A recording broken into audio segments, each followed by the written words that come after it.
الحمد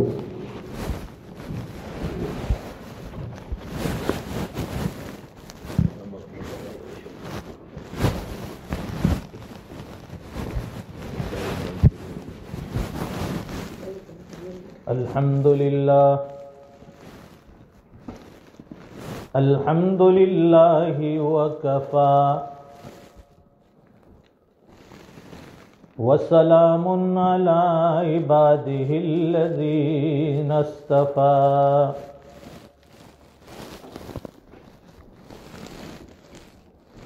خصوصا على أفضلهم وخاتم النبيين محمد الأمين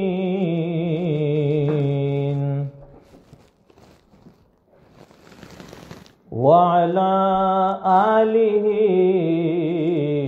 وأصحابه أجمعين أما بعد فأعوذ بالله من الشيطان الرجيم بسم الله الرحمن الرحيم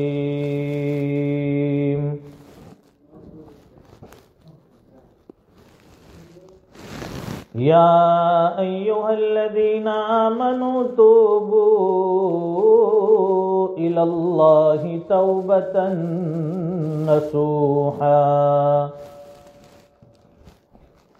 صدق الله العظيم وقال النبي صلى الله عليه وسلم اللهم بارك لنا في رجب وشعبان وبلغنا رمضان صدق رسوله النبي الأمي الحبيب الكريم ونحن على ذلك لمن الشاهدين والشاكرين والحمد لله رب العالمين اللهم صل على سيدنا ومولانا محمد وعلى آل سيدنا محمد وبارك وسلم. بزرگوں اور دینی بھائیوں،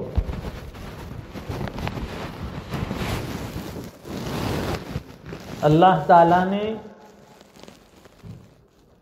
انسان کو دنیا میں محدود وقت کے لیے بھیجا ہے، یا یوں کہیے کہ عارضی طور پر بھیجا ہے. نہ یہ دنیا ہمیشہ کی ہے، نہ دنیا میں آنے والے لوگ ہمیشہ کے لیے ہیں، نہ یہاں کا بود و باش ہمیشہ کا ہے.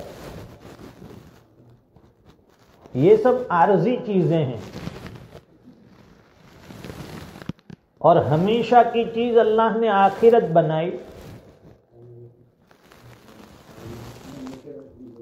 لیکن اس آخرت کا دار و مدار اس دنیا کی زندگی پر رکھا ہے. یہ دنیا امتحان گاہ ہے، یہ دنیا آزمائش کی جگہ ہے، یہ دنیا اعمال کی جگہ ہے. جیسے اعمال یہاں کیے ہوں گے اس کے مطابق وہاں آپ کو جزا ملے گی، اس کا بدلہ ملے گا. جیسی زندگی یہاں گزری ہوگی اس کے مطابق اللہ تعالی آخرت کی زندگی عطا فرمائیں گے. تو ہر ایمان والے کی چاہت یہ ہوتی ہے کہ مجھے آخرت بہتر سے بہتر ملے، مجھے اللہ تعالی ہمیشہ کی زندگی عافیت والی دے، عزتوں والی دے، نعمتوں والی دے. تو پھر اس کے لیے یہاں محنت کرنی پڑے گی. ہم لوگ دنیا کے لیے محنت کرتے ہیں، کاروبار کے لیے محنت کرتے ہیں، بزنس تجارت کے لیے محنت کرتے ہیں. کیوں؟ اس لیے کہ ہمیں معلوم ہے کہ جتنی محنت زیادہ ہوگی اتنا نفع زیادہ ہوگا، جتنا وقت زیادہ لگائیں گے پروفٹ اتنا زیادہ ملنے والا ہے. یہ دنیا کے معاملے میں تو ہماری سوچ ہے، لیکن آخرت کے اعتبار سے ہم لوگ بالکل غافل پڑے ہیں کہ جب ہوگا دیکھا جائے گا. ابھی جوانی ہے، مزے کر لو، ابھی تو وقت ہے، اللہ تعالیٰ نے صحت دی ہے تو زندگی سے فائدہ اٹھا لو، خوب پیسے جوڑ لو، خوب مال و دولت جمع کر لو، اور جب بوڑھاپا آئے گا تو مسجد کا کونا پکڑ لیں گے. جب بوڑھاپا آئے گا تو تسبیح لے کر اللہ اللہ کرنے لگیں گے. لیکن کیا کسی بندے کو اس بات کا یقین ہے کہ وہ بوڑھاپے تک پہنچے گا؟ کسی کو اپنی زندگی کا اتنا اعتبار ہے کہ اس کی عمر زیادہ ہوگی، وہ 60-70 سال تک پہنچے گا؟ اس لیے ہم لوگ دھوکے میں ہیں، غفلت میں پڑے ہوئے ہیں، دنیا کے معاملے میں بیدار ہے کہ زیادہ سے زیادہ ہم لوگ دنیا جمع کر لیں، ہمارا فیوچر اچھا ہو، ہماری اولاد، ہمارے بچوں کا فیوچر اچھا ہو جائے. لیکن ذرہ برابر ہمیں اس کی فکر نہیں کہ ہماری آخرت اچھی ہو جائے. اس لیے اب تعالیٰ شانوں نے ہم جیسے نادانوں کے لیے سال میں 1 مہینہ برکتوں والا رکھا ہے. یہ امت بڑی کمزور ہے، یہ امت بڑی نادان ہے، یہ امت غفلتوں میں زندگی گزارنے والی ہے. اس لیے ان کی غفلتوں کو دیکھ کر اللہ تعالیٰ نے سال میں ایک عظیم مہینہ عطا فرمایا، ایک برکتوں والا مہینہ عطا فرمایا، رحمتوں والا مہینہ عطا فرمایا. اے میرے بندے، سال بھر تو اپنی منمانی والی زندگی گزارتا رہا، سال بھر تو اپنی چلاتا رہا، اپنی چاہت کے مطابق جیتا رہا. اے میرے بندے، تجھے 1 مہینہ ایسا عطا کرنے والا ہوں کہ وہ اگر میری مرضی کے مطابق گزارے گا، سال بھر کے تیرے سارے گناہ معاف کر دوں گا، تیری مغفرت کر دوں گا، تجھے جنت دے دوں گا. اس لیے ہم جیسے گنہگاروں کو اللہ تعالیٰ نے سال میں یہ 1 مہینہ رمضان کا برکتوں والا، رحمتوں والا، مغفرت والا عطا فرمایا. یہ بالکل قریب ہے. اور ایک روایت میں حضرت ابو ہریرہ رضی اللہ تعالیٰ عنہ فرماتے ہیں، حضور پاک صلی اللہ علیہ وسلم نے ارشاد فرمایا کہ میری امت کو رمضان میں 5 چیزیں مخصوص طور پر دی گئی جو پچھلی امتوں کو نہیں ملی. وہ 5 چیزیں مخصوص طور پر دی گئی، پچھلی امتوں کو نہیں ملی، وہ یہ اس امت کو ملی ہے. یہ اللہ کے نبی کا صدقہ ہے. فرمایا کہ رمضان میں جب کوئی روزے دار روزہ رکھے گا تو ان کے منہ کی بدبو اللہ کے نزدیک مشک کی خوشبو سے زیادہ پسندیدہ ہوگی. ہاں، روزے دار کے منہ کی بدبو اللہ کو بڑی پسند ہے، تو اس کا روزہ کتنا پسند ہوگا اللہ کو. اس لیے فرمایا الصوم لی وَأَنَا أَجْزِي بِهِ. اب تعالیٰ شانہ فرماتے بندے روزہ میرے لیے ہے اور میں خود اس کا بدلہ دوں گا. باقی سب اعمال کا بدلہ بتایا.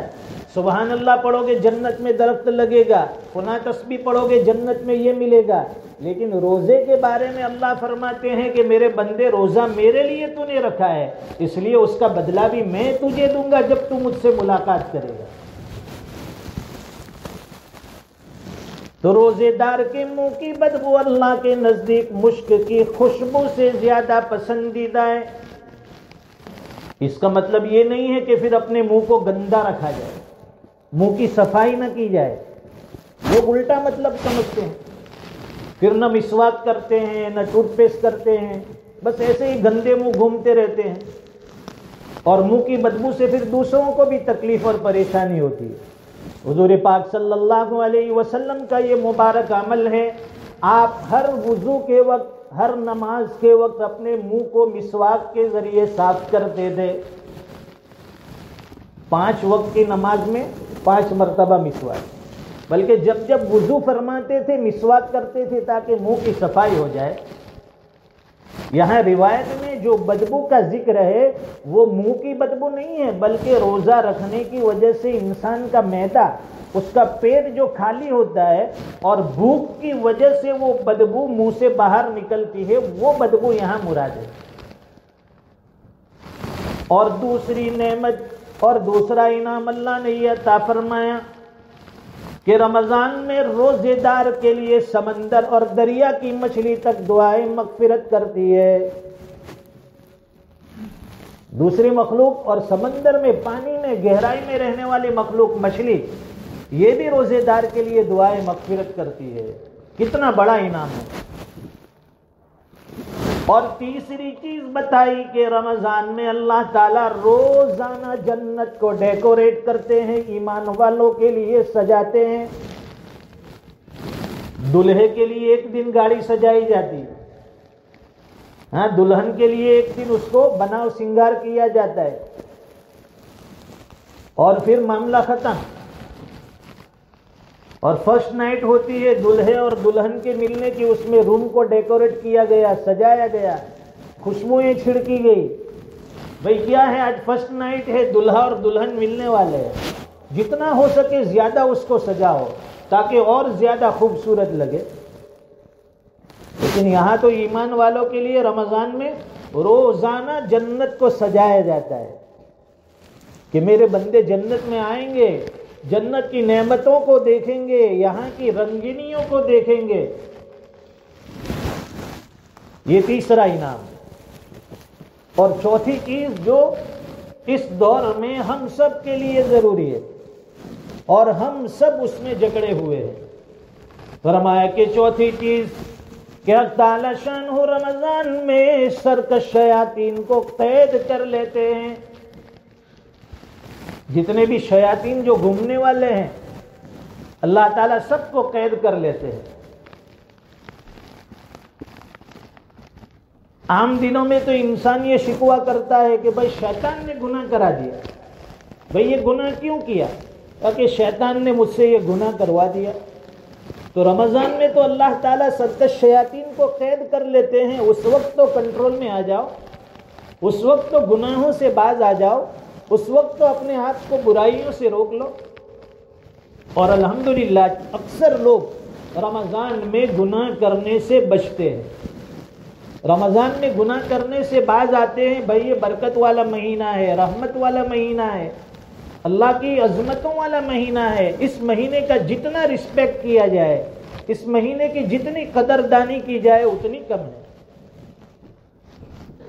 اور پانچویں چیز فرمائی حضور پاک صلی اللہ علیہ وسلم نے کہ رمضان کے آخری دنوں میں اللہ تعالیٰ روزے داروں کی مغفرت فرما دیتے ہیں۔ یہی تو ہمیں چاہیے، یہی ہمارا مقصود ہوتا ہے کہ اللہ بس ہمیں معاف کر دے، ہماری بخشش کر دے، ہماری مغفرت کر دے۔ جب اللہ کی طرف سے عام مغفرت ہوتی ہے تو اس وقت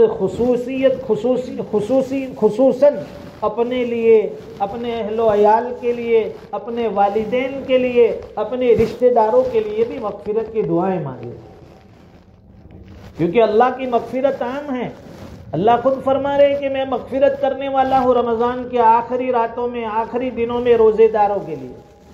تو اپنے لیے مغفرت ہو جائے، اپنے اہل و عیال کے لیے، اپنے گھر والوں کے لیے مغفرت ہو جائے۔ یہ 5 انعام ملنے والے ہیں رمضان کی برکت سے۔ اب رمضان آنے والا ہے، لیکن رمضان کے آنے سے پہلے ہمیں بھی اس قابل بننا ہے۔ رمضان کی آمد کا اور اس کے ویلکم کا ہمیں کس طرح سے اس کا استقبال کرنا ہے، ویلکم کرنا ہے، اس کے لیے علماء نے لکھا ہے کہ اپنے آپ کو ہر برائی سے محفوظ کر لے۔ ہر گناہ سے اسٹاپ ہو جائے. یہ رمضان کا ویلکم ہے، اور اپنے آپ کو بالکل عبادت کے لیے تیار کر لے. لوگ چاہتے بھی ہیں کہ انشاءاللہ اس رمضان ایک بھی تراویح ہماری چھوٹنے نہ پائے، ایک بھی روزہ ہمارا قضا نہ ہونے پائے، اور اللہ کے سامنے خوب عبادتیں کریں گے، قرآن کریم دن میں رات میں پڑھیں گے، تہجد پڑھیں گے. تو اپنے آپ کو گناہوں سے بچائے، ماضی میں جو گناہ ہوئے. یا ایھا الذین آمنوا توبوا الی اللہ توبۃ نصوحا. اے ایمان والو، اپنے آپ کو اللہ کے نزدیک سچا پکا توبہ کرنے والا بنا لو. اے ایمان والو، توبہ کر لو اللہ کے نزدیک سچی توبہ، ایسی توبہ کہ جس کے بعد گناہ کی طرف لوٹنا نہ ہو. عسى ربكم أن يكفر عنكم سيئاتكم. قریب ہے کہ اللہ تعالیٰ توبہ کی برکت سے تمہارے گناہوں کو معاف کر دے، تمہارے گناہوں کو مٹا دے. وَيُدْخِلَكُمْ جَنَّاتٍ تَجْرِي مِن تَحْتِهَا الْأَنْهَارُ. اور تمہیں اللہ تعالیٰ ایسی جنت میں داخل کر دے جس کے نیچے نہریں جاری ہوگی. یوم لا یخزی اللہ النبی والذین آمنوا معہ. کہ جس دن اللہ تعالیٰ نبیوں کو اور جو ان کے ساتھ ایمان لائے ہیں ان کو رسوا نہ کرے گا، یعنی قیامت کے دن. قیامت کے دن اللہ تعالیٰ ایمان والوں کو بھی رسوا نہیں کرے گا، نبیوں کو بھی رسوا نہیں کرے گا. پل صراط سے گزر رہے ہوں گے. نورہم یسعی بین ایدیہم وبایمانہم. ان کا نور ان کے آگے بھی ہوگا، ان کے دائیں طرف دوڑ رہا ہوگا. پل صراط پر ان کا نور ان کے آگے آگے، ان کے دائیں دائیں دوڑتا ہوگا، کیونکہ وہ اندھیرا ہوگا. انتہائی اندھیریوں میں پل سے گزرنا ہے، پل صراط سے گزرنا ہے. اللہ تعالیٰ ایمان والوں کے ساتھ روشنی لگا دی. یقولون ربنا اتمم لنا نورنا واغفر لنا. اے ہمارے پروردگار، اے ہمارے پروردگار، ہمارے نور کو پورا کیجئے. یعنی جنت میں داخل ہونے تک ہمارا یہ نور ہم سے الگ نہ ہو جائے، جنت میں داخل ہونے تک یہ نور ہمارے ساتھ ساتھ رہے. انک علی کل شیء قدیر. بے شک آپ ہر چیز پر قادر ہیں.